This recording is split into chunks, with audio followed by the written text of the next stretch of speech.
नमस्कार, मैं नेहा शर्मा आपके साथ और आप देख रहे हैं जस्ट इंडिया। खबरों के प्रायोजक हैं रंज care showroom in Rohtak and Bahadurgarh. Showroom पर आएं, टेस्ट ड्राइव लें और गाड़ी बुक कराएं। Oscar super speciality hospital and trauma centre. कुश्ती महासंघ के पूर्व अध्यक्ष बृजभूषण शरण सिंह की मुश्किलें बढ़ सकती है। आपको बता दें कि दिल्ली पुलिस ने उनके खिलाफ अदालत में जो आरोप पत्र दाखिल किया है उसमें कई प्रमुख सबूत सामने रखे गए हैं। इनमें से एक तस्वीर भी है जिसमें बृजभूषण एक महिला पहलवान के काफी करीब खड़े दिख रहे हैं। फोटोग्राफ के लिए सभी पोज दे रहे हैं, लेकिन सिंह मुस्कुराते हुए पहलवान का हाथ पकड़े दिखाई देते हैं। उनके इस हाव भाव और शारीरिक रवैये का पुलिस ने बड़ी गहराई से विश्लेषण किया है। सार्वजनिक जगह पर ली गई इस तस्वीर में कई दूसरे लोग भी खड़े दिखते हैं। यह और ऐसी कई तस्वीरें हैं जिसके आधार पर दिल्ली पुलिस ने सिंह के खिलाफ चार्जशीट दाखिल की है।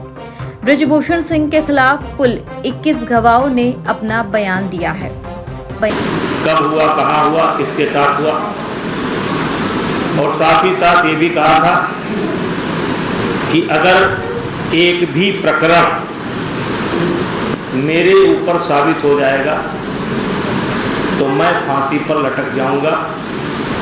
इसके लिए किसी को कहना नहीं पड़ेगा। दिल्ली के गीता कॉलोनी फ्लाईओवर के पास आज टुकड़ों में कटी लाश मिलने से सनसनी फैल गई। सुबह करीब 9:15 बजे दिल्ली पुलिस को किसी शख्स ने इसकी जानकारी दी। शव को 2 पॉलिथीन बैग में ठिकाने लगाने की कोशिश की गई थी। पुलिस ने बताया कि एक पॉलिथीन बैग में सिर रखा था और दूसरे शरीर के टुकड़े। घटना की सूचना पाते ही पुलिस एक्टिव मोड पर आ गई है। सबूत की तलाश में झाड़ियों को खंगाला गया है। पुलिस ने बताया कि मरने वाले की उम्र 35 से 40 साल के करीब है। शव की अभी शिनाख्त नहीं हो पाई है। इस मामले में एफआईआर दर्ज कर लिया गया है। हरियाणा में मिशन 2024 को लेकर सरकार और संगठन के बीच गहन मंथन हुआ। इस मंथन में सीएम मनोहर लाल सहित पार्टी प्रभारी विप्लव देव, प्रदेश अध्यक्ष ओम प्रकाश धनखड़ शामिल हुए। मंथन के दौरान धनखड़ ने सीएम से पार्टी की विस्तारक योजना को लेकर चर्चा की। विप्लव देव ने जिलों के भ्रमण के दौरान मिले फीडबैक को सीएम से साझा किया है।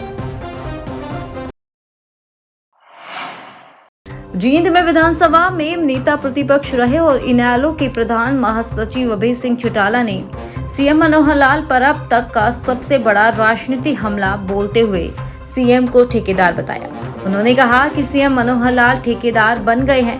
प्रदेश में 15 करोड़ से ज्यादा के ठेके अब सीएम मनोहर लाल खोलने लगे हैं। इसमें भी बहुत बड़ा घोटाला है।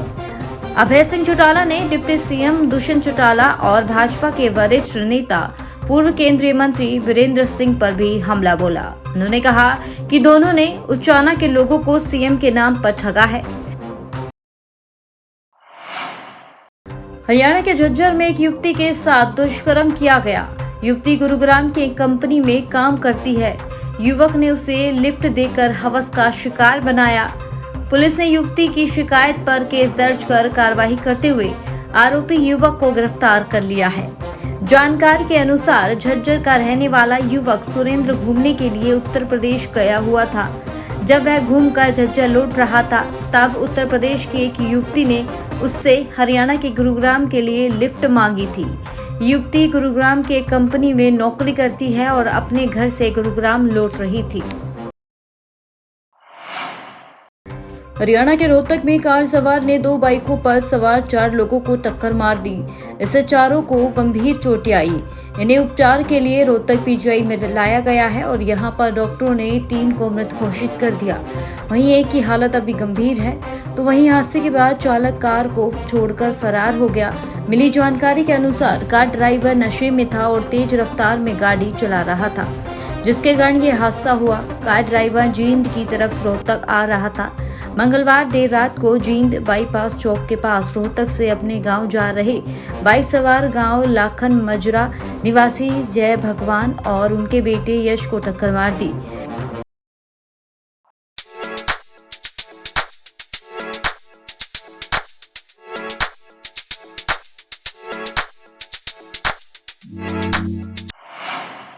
हिमाचल उत्तराखंड में लगातार 4 दिनों से हो रही बारिश से हरियाणा में जनजीवन अस्त व्यस्त हो गया है। नदी नाले और यमुना सभी उफान पर है। हरियाणा और हिमाचल को जोड़ने वाला रंजीतपुर गांव में 50 फीट लंबा और ऊंचा पुल पानी के तेज बहाव को सहन नहीं कर पाया और पूरी तरह से क्षतिग्रस्त हो गया। प्रशासन ने दोनों तरफ बैरिकेडिंग लगाकर भारी वाहनों को वर्जित कर दिया। स्थानीय विधायक ने मौके का जायजा लिया और ठेकेदार में संबंधित विभाग के अधिकारियों पर भ्रष्टाचार के गंभीर आरोप लगाए। 4 दिन से लगातार बारिश हो रही है। एक प्राकृतिक आपदा हम इसको कहेंगे, क्योंकि भगवान के ऊपर किसी का जोर नहीं है। और जिस तरह से बारिश का माहौल है और बारिश इतनी तेज आ रही है, हर गांव में, हर शहर में, हर एरिया में पानी का बहाव बहुत ज्यादा है। आप देखिए, अगर ठेकेदार अगर इसमें सरिया वगैरह जो मजबूती के साथ डालते और इसको मजबूती के साथ इसकी रिटर्निंग वाल जो भी बनती है वो बनाते, तो इतनी आपदा का सामना लोगों को ना शायद करना पड़ता। राजस्थान के भरतपुर में बीजेपी नेता कृपाल जोगीना हत्याकांड के आरोपी की बुधवार को गोलियों से भूनकर हत्या कर दी गई। घटना बुधवार दोपहर अमोली टोल प्लाजा के पास की है। आरोपी कुलदीप जोगीना और उसके साथी विजयपाल को पुलिस बस से पेशी के लिए भरतपुर कोर्ट ले जाया जा रहा था और जब बस अमोली टोल प्लाजा पर रुकी तो वहां मौजूद 2 बदमाश बस में चढ़े और उन्होंने पुलिसकर्मियों की आंखों में मिर्च डाल दी। इसके बाद करीब 15 राउंड फायर कर कुलदीप की हत्या कर दी गई।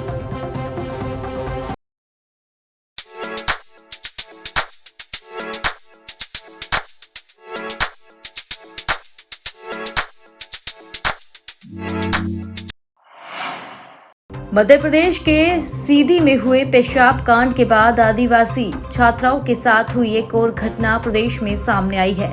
इस घटना ने प्रदेश को शर्मसार कर दिया है। जी हां, आपको बता दें कि इस बार आरोपी कोई आम आदमी नहीं बल्कि एसडीएम है। आरोप ये है कि आदिवासी माध्यमिक छात्रावास में जांच के नाम पर पहुंचे एसडीएम सुनील झा ने छात्राओं के साथ अश्लील हरकत और छेड़छाड़ की, उन्हें गलत तरीके से छुआ और न सिर्फ गले लगाने की कोशिश की गई बल्कि उनसे निजी सवाल भी पूछे गए।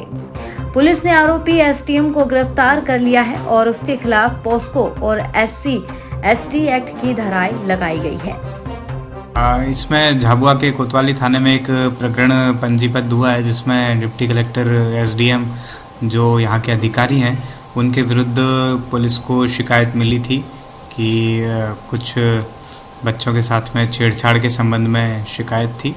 तो उसके आधार पर थाने पर 354 IPC और SC/ST और पॉक्सो की धाराओं में प्रकरण पंजीबद्ध किया। प्रकरण पंजीबद्ध करने के बाद में हमारी टीम ने उनको अरेस्ट करके न्यायालय में पेश किया और जहां से न्यायालय के आदेशानुसार उन पर अग्रिम कार्रवाई।